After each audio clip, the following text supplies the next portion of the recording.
안녕하세요. 공부 휴게소입니다. 자, 오늘 할 강의는 2020년도 제1회 국어 기출문제에 대한 해설 강의가 되겠습니다. 자, 먼저 1번 문제부터 확인을 해 보겠습니다. 첫 번째 문제 보시면 다음에 해당하는 담화의 유형은 이렇게 나왔네요. 보실까요? 개인이나 집단 간의 이익과 주장이 어떻다고 그랬죠? 상반된다라고 했네요. 자, 이익과 주장이 상반된다라고 했습니다. 즉, 이익과 주장이 일치하지 않는다는 걸 의미하는 거죠. 이렇게 서로 다른 의견이나 주장 이런 것들을 협의해 나가는 과정을 우리는 협상이라고 부를 수 있습니다. 자, 이 문제는 그렇게 어렵지 않게 해결할 수 있는 문제였을 것으로 보입니다. 자, 그럼 두 번째 문제 이어서 설명해 보도록 하겠습니다. 2번 보시면 토의에서 사회자의 역할로 적절하지 않은 것 이랬는데요. 자, 사회자라고 하는 사람은 어떤 사람이죠? 그렇죠. 토의를 진행하는 진행자라고 보시면 되죠.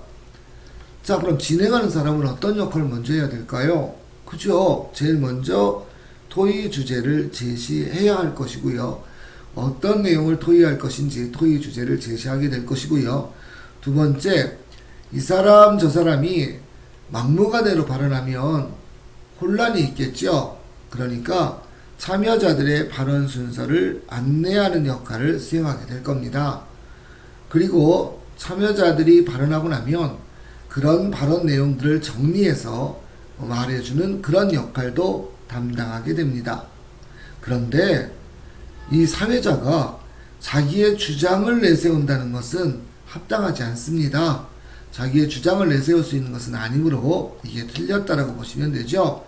즉 2번의 답은 3번이라고 보시면 되십니다. 역시 이 문제 역시 그렇게 어려운 문제는 아니었을 것으로 보입니다. 자, 그러면 세 번째 문제 한번 들어가 보도록 하겠습니다. 자, 보시면 훈민정음 해례본에 따르면 한글의 모음 기본자는 상형의 원리에 따라 하늘의 둥근 모양, 땅의 평평한 모양, 사람이 서 있는 모양을 본떠 만들었다라고 했네요. 그렇죠. 우리 한글은 자, 창제 원리가 어떻습니까? 전부 상형이라고 보시면 됩니다. 상형이라는 말은 본떴다라는 겁니다. 그럼 무엇을 본떴을까요? 여기에 보시면 모음 기본자라고 하는 것은 먼저 하늘을 본떴습니다. 하늘은 어떻죠? 둥글잖아요. 이 둥근 모양을 본떠서 아래 아라고 말을 하였습니다. 두 번째 땅을 본떴습니다. 땅은 어떤가요? 평평하죠? 이 평평한 모양을 본떠서 의자라는 의문을 만들었습니다. 자, 사람은 어떤가요? 그 땅 위에 이렇게 서 있잖아요. 서 있는 모양을 이렇게 본떠서 이자라고 말한 겁니다. 즉 한글의 모음 기본자는 하늘의 둥근 모양을 본뜬 아래 아와 땅의 평평한 모양을 본뜬 의와 사람이 서 있는 모양을 본뜬 이라는 세 개의 의문으로 이루어져 있습니다. 아시겠죠? 그러면 참고 삼아서 모음 기본자를 보셨으니까 자음 기본자도 한번 보실까요? 자, 자음 기본자는 모음 기본자가 세 자인 것과 달리 자음 기본자는 5자에 해당이 됩니다. 그 자음 기본자에 해당하는 글자는 기역, 니은, 미음, 시옷, 이응이라는 5개의 의문이 있습니다. 자, 그래서 이 5개의 의문이 자음 기본자에 해당되는 것이고요. 그 다음에 아까 말씀드렸던 모음 기본자는 뭐였죠? 자, 모음 기본자는 자, 아래아, 의, 이 이렇게 3개가 있는 겁니다. 그래서 이 자음 기본자에서 획을 더 늘려서 가체를 해서 또 의문이 늘어났고요. 모양이 다른 이체자도 있고요. 모음 기본자는 이런 모음들, 의문들을 이라는 걸 서로 연결해서 초출자, 제출자 이런 것을 만들었습니다. 그래서 아까 말씀드렸던 것처럼 모음 기본자는 하늘을 본뜬 것이고요. 얘는 뭐죠? 땅을 본뜬 것. 얘는 무엇이죠? 사람을 본뜬 겁니다. 그럼 자음 기본자는 뭘 본떴을까요? 네, 얘들은요, 사람의 발음기관을 본떴다 이렇게 보시면 되십니다. 사람의 발음기관을 본떴습니다. 그래서 기역은 기역 발음을 한번 해보면 어떤가요? 이 혀가 목 뒤로 이렇게 가는 걸 보실 수 있죠. 즉 혀뿌리가 목구멍을 막는 모양을 본뜬 글자고요. 니은 하면 니은 한번 해보시겠습니까? 니은 하면 어떻습니까? 혀끝이 어떤가요? 윗잇몸으로 이렇게 가 붙는 모양, 가 붙는다는 걸 알 수 있죠. 그렇게 혀가 윗잇몸으로 가 붙는 모양을 이렇게 본뜬 게 니은자에 해당이 됩니다. 그 다음 미음은 입술 모양입니다. 입술 모양이고, 시옷은 우리 이 있잖아요. 치아, 그 모양이라고 보시면 됩니다. 그리고 이응은 사람의 목구멍, 그것을 본뜬 음운이다 이렇게 보시면 됩니다. 그래서 일단 여기에는 가채자도 있고 이채자도 있고 초출, 제출자도 있지만 오늘은 일단 요것만 좀 정리를 좀 해 두시기로 합니다. 자음 기본자에는 이렇게 5개가 있고 모음 기본자에는 이렇게 3개가 있구나. 요 정도만 오늘은 정리를 하시는 것으로 하겠습니다. 자, 이어서 이제 계속 문제를 한번 더 보도록 하실게요. 그러면 아까 3번의 문제는 몇 번이죠? 네, 1번이죠. 자, 이제 4번 문제 설명하겠습니다. 다음에서 설명하는 음운 변동이 일어나는 예로 적절한 거 됐는데요. 문법 문제네요. 음운 변동이라고 나옵니다. 음운이 변동한다는 거죠. 자, 참고삼아 말씀하시면 보시면 음운 변동은 발음할 때 일어납니다. 표기할 때 일어나는 것이 아니라 발음할 때 일어난다는 걸 조금 조심하셔야 합니다. 먼저 보시면 자음 디귿과 티읕이 이모음을 만나서 지읒과 치읒으로 바뀌었어요. 이렇게 나왔잖아요. 자, 이걸 보실까요? 여기 보면 디귿이라는 발음이 있고요. 음운이 있고요. 티읕이라는 음운이 있는데 요것이 뭘 만나냐면 이모음을 만나면 이렇게 발음이 된다는 겁니다. 지읒이나 치읒으로 발음이 된다는 겁니다. 자, 예를 들어서 한번 확인을 해보도록 합니다. 굿이라고 하는 걸 보실까요? 디귿과 이모음이 만났죠. 그런데 이거 발음을 굿이라고 발음하진 않습니다. 그럼 뭐라고 발음하죠? 네, 굿이라고 발음합니다. 뭐죠? 디귿이 이모음을 만났죠? 이모음을 만나서 뭘로 발음된 거죠? 지읒으로 발음됐잖아요. 이게 바로 이 현상이 이해가 됩니다. 또 하나 더 보실까요? 보시면 이렇게 있네요. 갓이네요. 근데 이거 갓이라고 읽지 않잖아요. 뭐라고 읽죠? 같이라고 읽습니다. 뭐죠? 티읕이 이모음을 만나서 치읒으로 변화했네요. 위에 있는 그대로 약속을 따라갔네요. 이런 약속을 가진 음운 변동을 우리는 뭐라고 하냐면 국외음화라고 합니다. 국외음화죠. 근데 일단은 이 국외음화라는 내용을 몰라도 여기 나와 있는 조건만 그대로 적용을 하시면 됩니다. 그럼 문제를 해결할 수 있습니다. 먼저 자음 디귿과 티읕이 나와야 되니까 찾아보세요. 자음 맨 앞에 받침에 디귿과 티읕이 나온 걸 먼저 찾으시면 됩니다. 여기 보시면 뭐가 나왔죠? 기역이죠. 여기는 없네요. 여기 뭐가 있죠? 디귿이 있네요. 디귿 있습니다. 그럼 더 볼까요? 이모음을 만났네요. 여기 이모음 있네요. 발음 한번 해볼까요? 뭐가 되죠? 맛이가 아니고 뭐가 되죠? 마지가 됩니다. 그러면 아까 여기서 말했던 이 음운 변동의 예와 일치한다고 보실 수 있죠? 그래서 답을 찾으시면 답이 3번이 되는 겁니다. 그러니까 국외음화라는 현상을 사실 그 용어를 몰라도 사실 이 문제는 해결할 수가 있죠. 그래서 이렇게 해서 해결을 하시면 되십니다. 그런데 기왕 문제를 풀고 났으니까 이거는 뭐다? 국외음화다. 이 정도를 알아두면 좋겠죠. 그렇다고 보시면 됩니다. 자, 그러면 나머지 것도 한번 살펴보십니다. 여기를 보시면 이거 읽을 때 국, 물 이렇게 안 읽잖아요. 읽으면 어떻게 발음이 되죠? 네, 국물 이렇게 발음이 되네요. 국물. 자, 이거는 뭐냐면 기역, 받침 기역과 뒤에 있는 미음이 만나서 소리값이 변한 겁니다. 기역과 미음이 만났는데 뒤에 있는 미음은 그대로지만 앞에 있는 기역이 이응으로 변했네요. 이렇게 자음끼리 만나서 자음끼리 만나서 소리가 변하는 현상을 뭐라고 얘기하냐면 자음동화라고 합니다.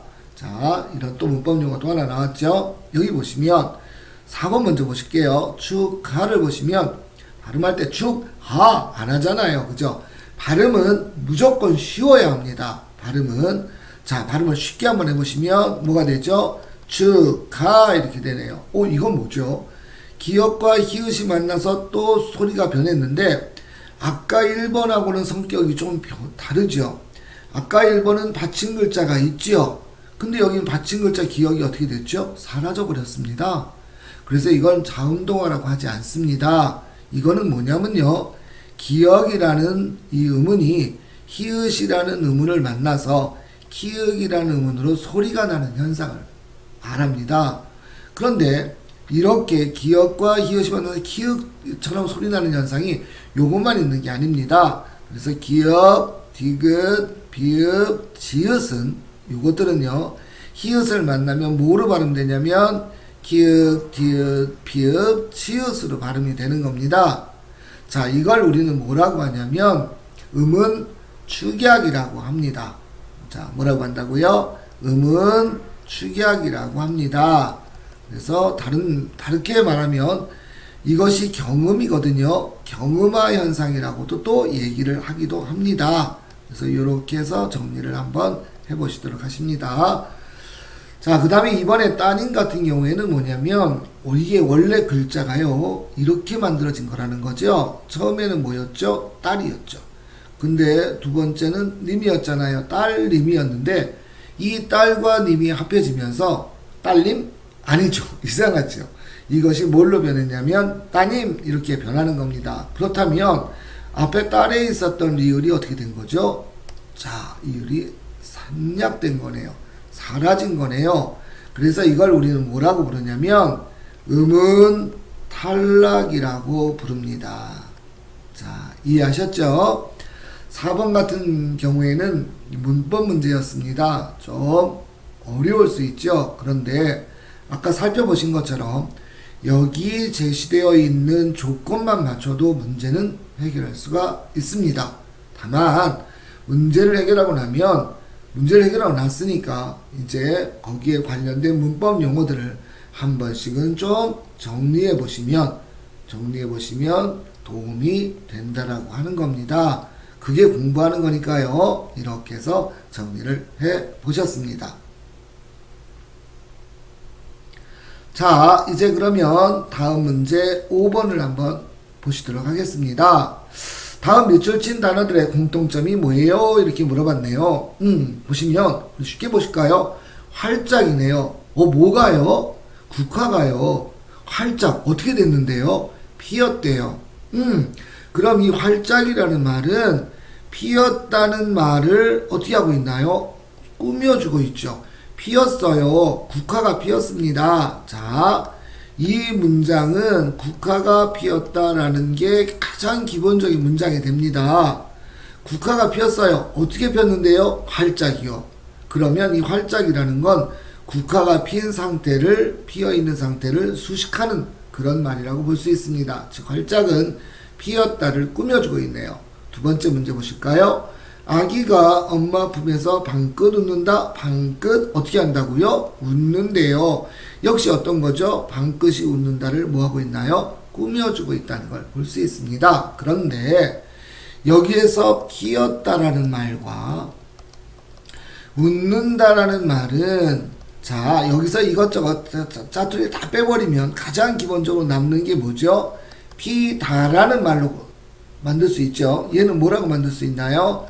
웃다 이렇게 만들 수 있습니다. 이렇게 피다나 웃다와 같이 어떤 동작이나 상태를 나타내는 말들을 우리는 뭐라고 말하냐면 용언이라고 얘기합니다. 용언이죠. 그래서 이 용언에는 두 가지가 있습니다. 첫째 동사, 두 번째 형용사가 있습니다. 형용사의 대표적인 예로는 예쁘다라는 걸 한번 보실 수 있겠습니다. 예쁘답니다.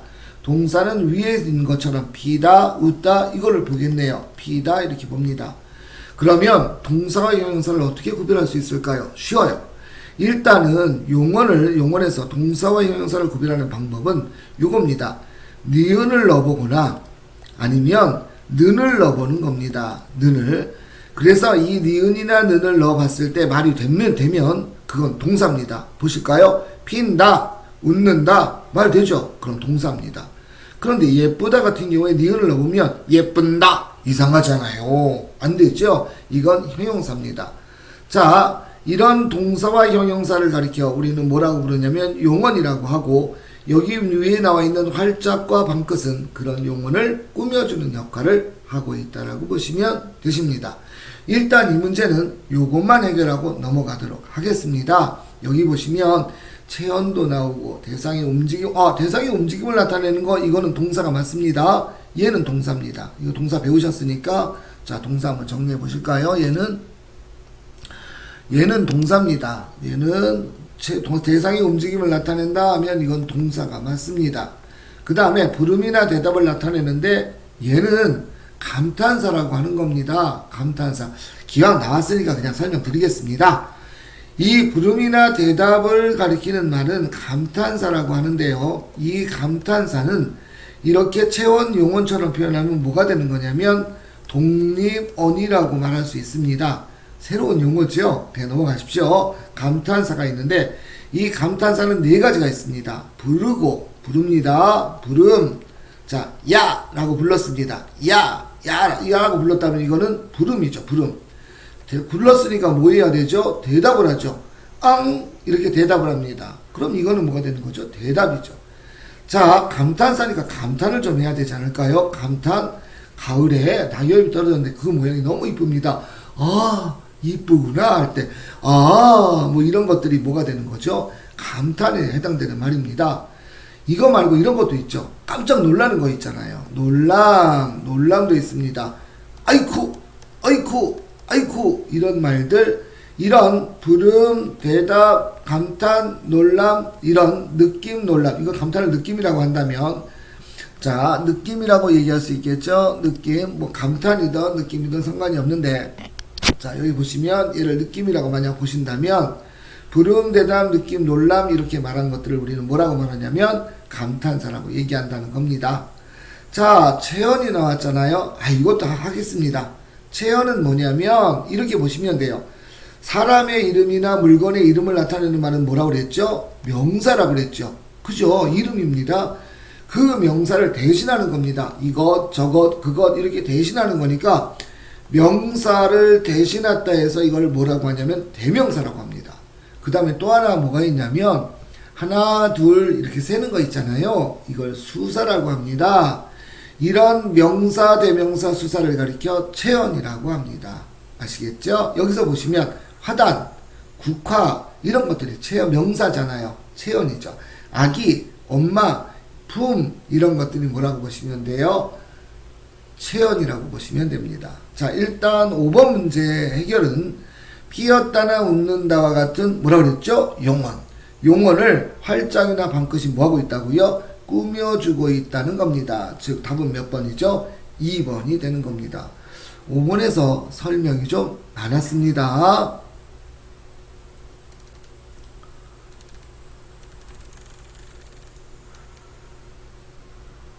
자, 이제 그 다음 문제 들어가겠습니다. 기억에 들어갈 말로 가장 적절한 것은 이랬는데요. 관용어를 찾으라는 얘기입니다. 자, 그의 단점은 뭘 씻고 찾아봐도 없대요. 근데 봤잖아요. 봤으니까 보는 건 뭘 보고 봐야 되죠? 눈으로 보죠. 눈. 그럼 눈이지요. 그럼 눈이 되는지 한번 확인해 볼까요? 할아버지께서 글을 읽으시던 모습이 눈에 밟혔다. 눈에 밟혔다는 건 뭐죠? 자꾸 생각난다는 거잖아요. 그죠?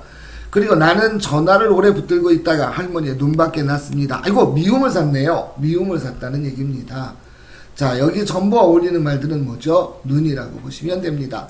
눈 씻고 보다라는 건 자세히 보다, 집중해서 보다, 뭐 이런 말이 되겠죠. 집중했다 이런 말이죠. 눈에 밟혔다라는 건 자꾸 보고 싶어진다. 즉 잊히지 않는다. 이렇게 보시면 되려나요? 잊히지 않다 이렇게 보시면 됩니다. 두 번째, 눈밖에 났다라는 건 미움을 산 겁니다. 미움을 산 거죠. 그럼 눈 밖에 났다라는 거의 반대말은 뭐죠? 눈 밖에 난 거의 반대말은 눈에 들다가 되겠죠. 눈 밖에 난 거니까 반대말은 눈에 들다. 눈에 들다라는 건 마음에 들게 되었다. 이런 말이라고 보시면 됩니다. 즉 답은 2번이라고 보시면 되십니다. 자, 그럼 7번 문제를 해결해 보도록 하겠습니다. 문장에서 주어와 서술의 관계가 한 번만 나타나는 문장을 홑 문장이라고 하고요. 주어와 서술의 관계가 2번 이상 나타나는 문장을 겹 문장이라고 합니다. 자, 홑 문장과 겹 문장을 구별하려면 먼저 주어가 뭔지 서술어가 뭔지 알아볼 필요가 있겠습니다. 주어란 무엇일까요? 네, 주어라는 건 그 문장에서 주인공이라고 보시면 돼요. 주인공이죠. 주체라고 하는데요. 어떤 행동을 하거나 어떤 상태 또는 어떤 관계의 주체가 되는 부분을 그 문장의 주인공 즉 주어라고 합니다. 보통 주어를 판별할 때는요. 다음과 같은 말이 있는지 한번 보시면 됩니다. 은, 는, 이, 가 이런 말이 붙어 있으면 이것을 우리는 주어라고 말할 수가 있습니다. 은는 이가는 자, 주어를 만들게 하는 조사인 주격조사에 해당이 됩니다. 물론 이런 말들만 쓰이는 건 아니죠. 아버지께서 할 때의 께서라든가 너도 할 때의 도라든가 이런 말 역시 이런 여러 가지가 있죠. 이런 말 역시 이런 주격조사와 같은 역할을 하게 되면 주어를 만드는 말이라고 볼 수가 있습니다. 근데 이제 보편적으로 일반적으로 은는 이가라는 말이 붙는다 이렇게 기억해 두시면 되십니다. 서술어라는 것은 그러한 주어가 하는 행동이나 그 주어가 하는 행동 즉 동작이라고 할 수 있겠죠. 주어가 하는 동작이나 주어가 하는 동작 행동이나 또는 주어의 상태거나 또는 어떤 관계 라든가 이런 말들을 나타내는 것이 바로 뭐가 되냐면 서술어라고 보시면 되십니다. 자, 한번 보시면 1번 보실게요. 새 옷이 무척 예쁘다 해서 제일 중심이 되는 주어는 어떤 거죠? 은는 이가가 붙는다고 그랬죠? 옷이 할 때 옷이 어떤 거죠? 이 문장에서 주어에 해당이 됩니다. 그럼 두 번째 문장 볼까요? 주어 한번 찾아보실까요? 은는 이가가 붙어 있는 거, 네, 비가 이렇게 되어 있네요. 비가네요. 이 문장에서 내리는 주체는 비죠. 자, 세 번째 문장에서는요, 동생 이가 은는 이가라는 말이 붙었죠. 자, 부르네요. 노래를 부르는 주체는 누구죠? 동생이라고 할 수 있죠. 그러면 여기 볼까요? 은는 이가에 해당되는 게 뭐가 있죠? 사과는이네요. 사과는 어떻다고요? 빨갛네요. 빨갛습니다. 그런데 뒤에 보니까 다시 또 은는 이가가 또 있네요. 귤은 어떤가요? 노랗네요. 이렇게 나온 겁니다. 자, 보시면 사과는 빨갛다 해서 사과는을 우리는 주어라고 하고요. 주어의 상태가 어떻다는 얘기죠? 빨간색이라는 거죠. 이 상태를 나타내는 이 말을 우리는 뭐라고 말하냐면 서술어라고 얘기한다고 했습니다. 귤의 상태는 어떤가요? 귤 역시 주어가 되고 상태 역시 뭐가 되죠? 노랗다라는 말이 됩니다. 이거 역시 서술어라고 보시면 되죠. 그럼 4번 같은 경우에는 어땠냐면 주어 서술어 이렇게 주어와 서술어의 관계가 2번 이상 나타나는 무슨 문장이죠? 겹문장에 해당한다는 걸 확인하실 수가 있습니다. 그럼 나머지 1번부터 3번은 뭐죠? 옷이 어떤가요? 상태가 예쁘죠? 서술어죠. 비가 어떤가요? 내리네요. 자, 이거 동작이죠. 동생이 뭐를 하죠? 부르고 있네요. 동작을 하고 있죠. 이런 상태나 동작을 나타내는 이런 말들은 전부 서술어에 해당된다고 했죠. 그럼 1번, 2번, 3번은 주어, 서술어가 한 번씩만 나타나는 무슨 문장이요? 혼문장이라고 보실 수 있는 것이고 4번은 그러한 혼문장이 아니라 주어와 서술의 관계가 2번 이상 나타나는 겹문장이라고 보실 수 있는 겁니다. 근데 여기 문제는 혼문장이 아닌 걸 찾으라고 얘기했죠. 혼문장이 아닌 걸 찾으라고 했으니까 혼문장 1, 2, 3번을 제외한 4번이 답이라고 보시면 되십니다. 자, 이제 8번 문제는 문법 문제는 아닙니다. 다음 개요에서 기억의 세부 내용으로 가장 적절한 것이 뭐예요? 이렇게 물어봤습니다. 보시면 우리 고장을 알린다고 했거든요. 알릴 겁니다. 네, 그럼 우리 고장에 대한 내용들 정보를 제공해야 되잖아요. 그죠?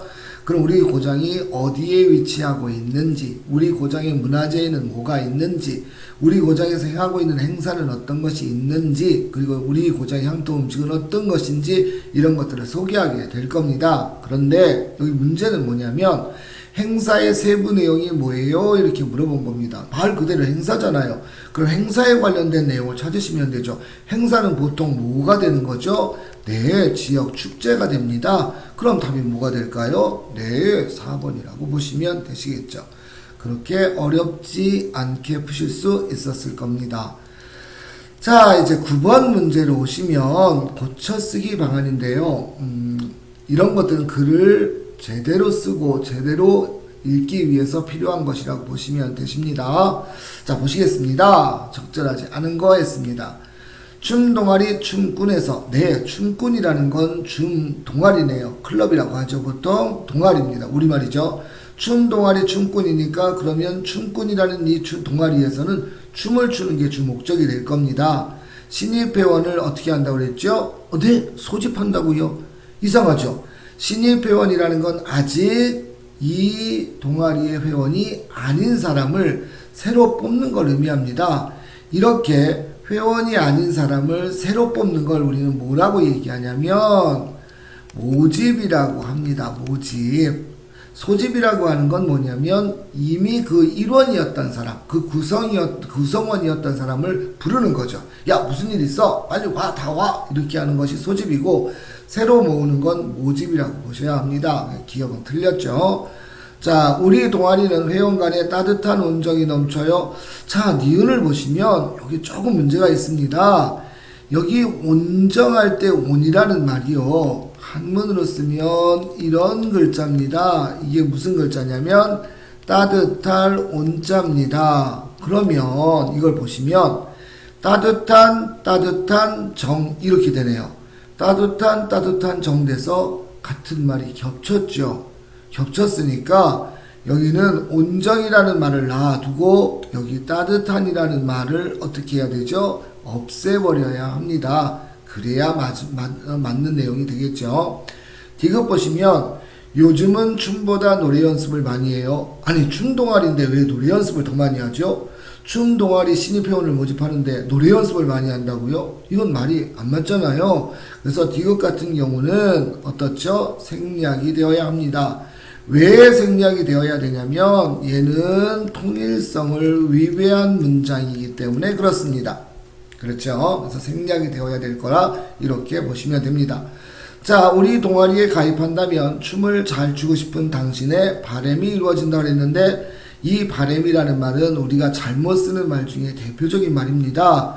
소망을 뜻하는 거죠. 당신의 소망, 당신의 꿈 이런 걸 겁니다. 이렇게 소망이나 꿈을 가리키는 말은 바람이 아니라 뭐라고 얘기하냐면 바람이라고 얘기합니다. 바람에 그 바람은 아니고요. 바람입니다. 바람. 자, 그러면 9번 문제 각 항목을 한번 살펴보시겠습니다. 기억 보시면 문맥에 맞지 않으므로 응모로 바꾼다. 네, 문맥에 맞지 않았었습니다. 소집이. 그래서 우리는 뭘로 바꿨죠? 모집으로 바꿨습니다. 응모요? 아니죠. 응모라는 말은 어울리지 않습니다. 그러므로 적절하지 않은 것은 몇 번이죠? 1번이라고 보시면 됩니다. 두 번째 거 확인 한번 해보실게요. 의미가 중복됐죠. 따뜻한과 온이 중복됐으니까 따뜻한을 삭제합니다. 네, 좋습니다. 오케이, 좋습니다. 오케이, 이러죠. 통일성이 어긋나므로 빼야 합니다. 그렇죠. 빼야 합니다. 오케이, 이렇게 보시면 됩니다. 자, 리을 보시면 당신의 바람이 이루어질 겁니다. 네, 바람을 바람으로 고쳤습니다. 맞습니다. 네, 오케이입니다. 그러니까 답은 몇 번이라고 보셔야죠? 네, 1번이라고 보시면 되시겠습니다. 자, 이제 10번 문제까지만 풀고요. 일단 2020년도 1회 모의고사 기출문제죠. 기출문제 해설 1부는 일단 마감을 하겠습니다. 자, 10번 문제를 마무리하겠습니다. 다음 광고에 대한 설명으로 가장 적절한 거죠. 지금 이거 보니까 뭐죠? 아, 요 위에서 막 뛰고 있네요. 그죠? 그 밑에 있는 사람이 어떤가요? 막 화를 내고 있네요. 여기는 뭐죠? 네, 바닥이네요. 바닥. 누구 입장에서 보면요. 이 사람 입장에서 보면 바닥이죠. 근데 이 사람 입장에서 보면 바닥이 뭐가 되나요? 천장이네요. 이 사람 입장에서 보면 천장이죠. 천장. 그럼 이 사람한테는 바닥이지만 이 사람한테는 천장입니다. 그럼 뭐라고 얘기해야 되죠? 당신의 바닥은, 당신의 방바닥이라고 해야 될까요? 방바닥은 나의 하늘, 나의 천장입니다. 원래는 이렇게 표현해야 되겠죠? 당신의 바닥은 나의 천장입니다. 이렇게 표현해야 될 것을 방바닥을 뭘로 표현했냐면 땅, 천장을 뭘로 표현했냐면 하늘, 이렇게 표현한 겁니다. 즉 방바닥을 땅, 천장을 하늘에 비유했죠. 이걸 뭐라고 합니까? 비유적 표현을 활용한 것이다. 이렇게 정리하시면 되십니다. 자, 의성어라고 하는 건 소리를 흉내낸 말들이죠. 꿀꿀, 개굴개굴 이런 말들이 의성어입니다. 그 다음에 특정 집단의 은어를 사용한다고 하는데 그 은어라는 건 왜 도둑들이 막 이렇게 있으면 도둑 범죄를 저지르는 사람들 있잖아요. 경찰을 보면 뭐라 그러죠? 짭새 뭐 이러죠. 학생들이 담임선생님을 담탱이 이렇게 부르는 것들은 전부 그 집단의 은어에 해당한다. 이렇게 보시면 되십니다. 자, 대화를 주고받는 형식을 활용했다라고 하면 대화가 나와야 합니다. 난 이랬어. 넌 그랬니? 뭐 이렇게 대화가 나와야 되는데 여기 그런 거 없잖아요. 그러니까 10번의 답은 몇 번으로 보셔야 됩니까? 네, 비유적 표현을 활용했다. 1번으로 보시면 되십니다. 자, 일단 기출문제 해설 1부는 여기서 마감을 하고 그 뒤에 부분은 다시 2부로 연결해서 해설 강의 이어가도록 하겠습니다. 자, 고생 많으셨습니다.